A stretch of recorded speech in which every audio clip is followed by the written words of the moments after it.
In this episode, we continue our sail through the stand-up mast route, and we also visit the Netherlands' oldest castle in Muiden. But before that, we visit our patrons Laila and Hilda for a barbecue in their garden. Laila and Hilda had 2 pet chickens, which Isabella loved, and Sebastian found his happy place as soon as he logged on to the really good internet. Earlier that day, Torben proposed to me, but the ring wasn't really that big. By the way, I said yes. For the bubbles we drank. They threw it back at us. On the table.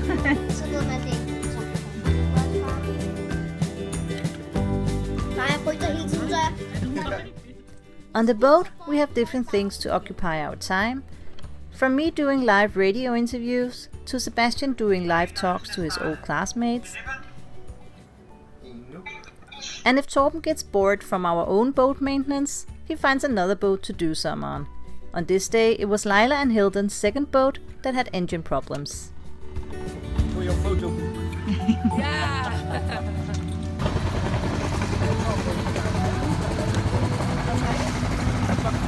If I had 1,000 songs, I would sing with everyone. Voices like a mountain song. Sing you all my own. Hij heeft zijn bootje stand-by, hè? Hij heeft zijn bootje erachter gehangen. So you're just so annoying, you're trying to have a good sail and some little boat gets in the way. Always the same. There's small boats everywhere. Yeah, you feel so trapped with all the small boats. Right? But life can be this good.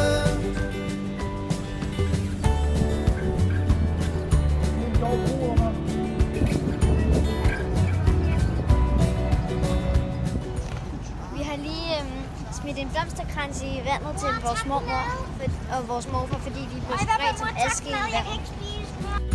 Tell them all to sail away, just to see you every day. Oh my, oh my, oh my days. Life is wonderful. The engine failed again on the Albin Vega. About an hour after they fixed it, a lot of white smoke came out, and with no spare parts available, we decided to help tow it to the mechanic using our dinghy. It was about 20 nautical miles away. After delivering their boat, Hilda and Laila joined us on our boat for a few days of sailing to Lake IJsselmeer and Stavanger, where they also had their other boat. One of the good things about sailing with local friends is that they know all the secret good spots, like this little cozy free nature marina called something like Neue Kruispolle in Vleusen. We had to get creative with the dinghy tow, as we docked against some poles about 10 meters from shore, since that was the only spot we could fit. So Torben and Sebastian quickly fixed us a cable ferry dinghy thingy thing.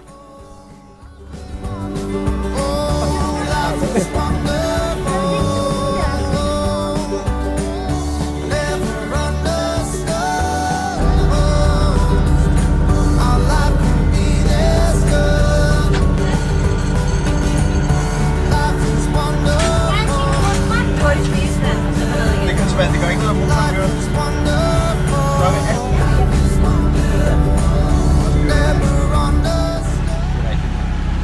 He just said it's much easier with the steering with the stick. Yeah. So, Captain, what do you want to tell us? We have to sail that way And where are we now? in mid-Netherlands, Friesland, And what's the place calling? Stavanger. And what are you going to do? We are going to put up the spinnaker Where? in the IJsselmeer. IJsselmeer Yeah, with who? with Hilda and Laila. Hilda And and me and Laila, yeah. their boats are just in there. Oh, we and- forgot to take it.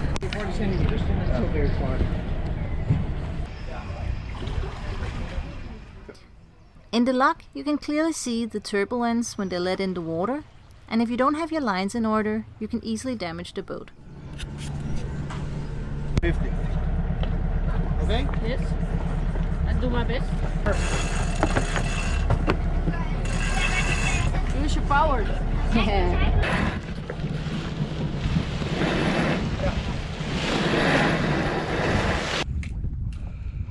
Oh, you have a great view from up here.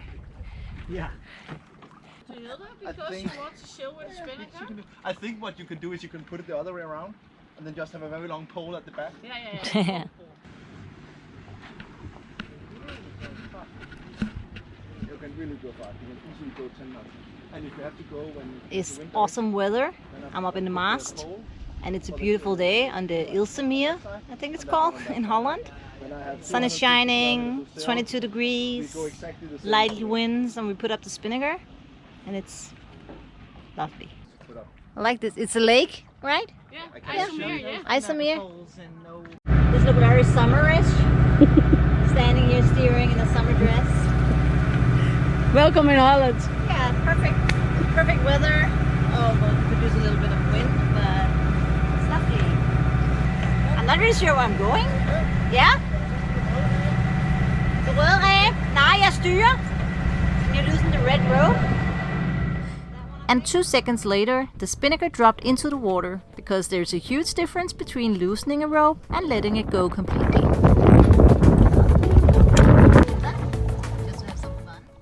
Later that day, the wind picked up and Hilda and Torben sailed out for some play fun in the wind.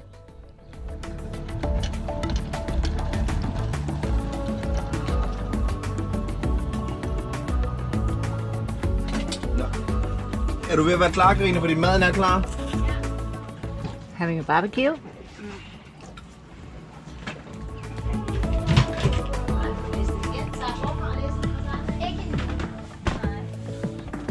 This is for me and this is for you.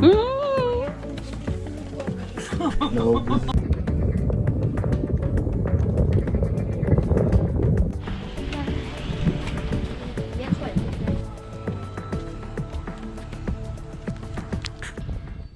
In Stavoren, the kids wanted to see the lock in action from the outside.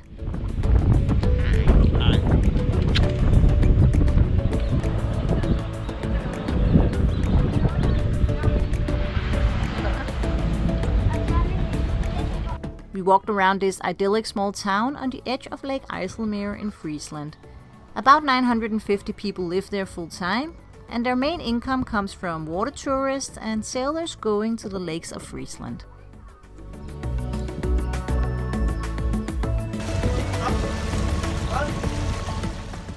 After a few days in Stavoren, we sailed an early morning sail across the IJsselmeer to the small town of Volendam.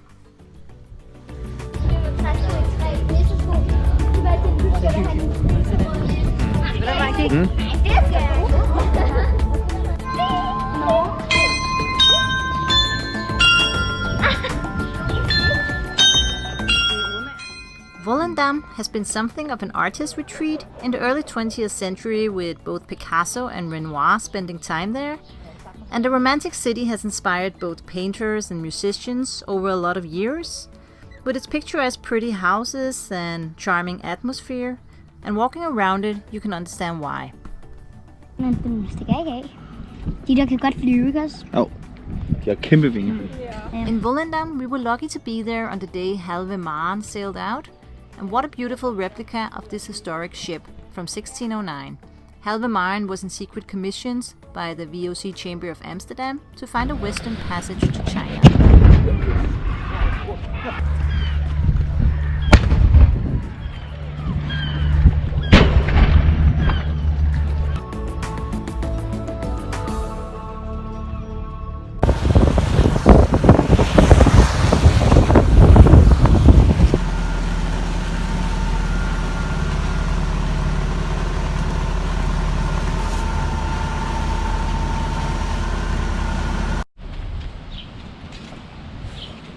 Kom så, mor. Kom så. A part of the way we do boat schooling is also taking the time to explain how things work, for instance like a lock, or maybe an old defense system, just to give the kids a better understanding of things. Den ikke lukket helt, eller er den det? Det lukker aldrig helt. Det er fordi vandet er lidt højere derinde end der her. Looked pretty closed. West Battery. What do you call it? Yeah, Pampus. Pampus. That's yeah. also a It's also a fort. It was active all the way up to the World War, where I was defending position. But I don't think they ever fired a shot in wartime. In World War. Before that, they probably did. So people, They were the ships guarding- had to go this way, through here. Yeah, they were here next to the guarding the entrance to Amsterdam. You just have Amsterdam over there, so you had to come across here. Had to go through the island with the fort there, this fort here, and the big castle over there. They also learn about things like politics. We sailed out to the demonstrating boats at Pampus to talk to them about why they protest. More than 200 boats was demonstrating because of the corona restrictions, not letting them sail with tourists, and government not helping enough to keep them afloat. Why are you doing this? Because we're not allowed to sail with guests anymore, and we are going to break down. Yeah. Okay. Right. We cannot earn our money anymore. So you're gonna stay here for? This is a manifestation to show to the Dutch government that we need help. Okay. Kommer der I fast? Hold fast og sidde deroppe på kanten.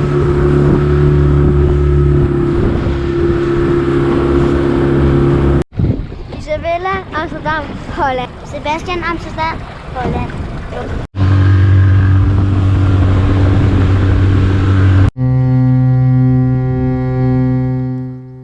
Even the Dutch version of Santa Claus came to help the demonstrants.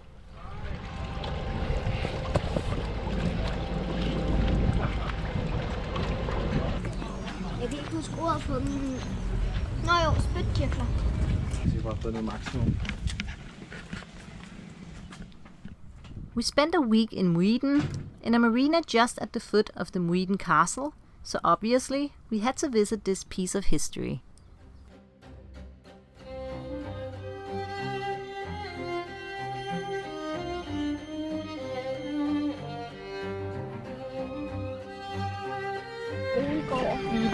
Og vi skal bare gå rundt og se et slot herinde. We are in Muiden Castle, and this is the oldest castle in Holland. And this guy is the one who commissioned the build of it. It was Count Floris V, I think. And in 1285, he commissioned the beginning of this castle. He had it built here near the Suda Sea, so that all ships that passed here had to pay a toll. And he also commissioned the roads and the city around it, so yeah. And he's only 159 centimeters high. So very if you tall. take actually, he stands up. Oh, he looks nice to you. You could be the Countess Ness. Yeah, he's a handsome guy. Yeah. Den der ved This was the equipment they would use. Det er den, hvor man sidder på hesten. And guns. And guns. That was a bit later, I think. Yeah. That's the sound of an old door. Og det her, man holder bal. Ja. Så sad kongen deroppe. Ja, ved det bord her, tror jeg. Så stod der bord ned igennem der. Kitchen. And here they would eat and drink, and they would prepare all the food that they caught around in the wilderness, like all the game they shot, And they have it, pheasants and rabbits, and would make meat pies, and if and have water in the house. They have water in the house too, yeah. Look at the small beds. They had such a lovely bathroom at. Så hvis prinsen lavede sådan nogle kunstnervæs stikke af og gemme sig, så løg vagterne bare rundt. Ja, det er rigtigt. Og så sad han bare der og gemte sig. Ja, så nemlig opdagede de ham, og så nåede de en gang at få fat i ham, så gjorde de så rabat ind i vinduet, og så løb han bare. Ja. Nu så vi de fine toiletter. Prøv at se det der, sådan der så toilettet ud det. Ja, det var så toilettet, så Og det gik ud til vandet der. Ja, det er til toilettet, må jeg se. This is the toilet in the old days. It looks a bit like this. Det her vagterne gik rundt, for eksempel. Og det der, at bilskerne med stoler. Så kunne de stå og skyde ud. Ja.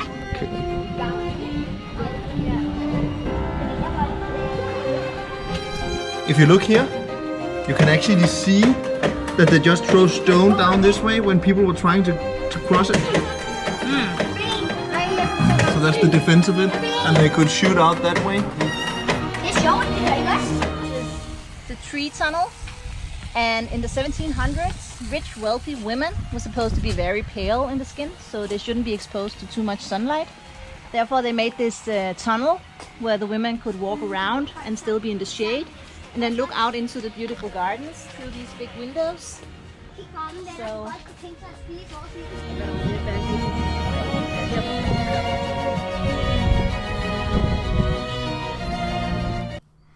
in the next episode, we continue through Holland, preparing to sail on towards France. Thank you for watching. See you next time.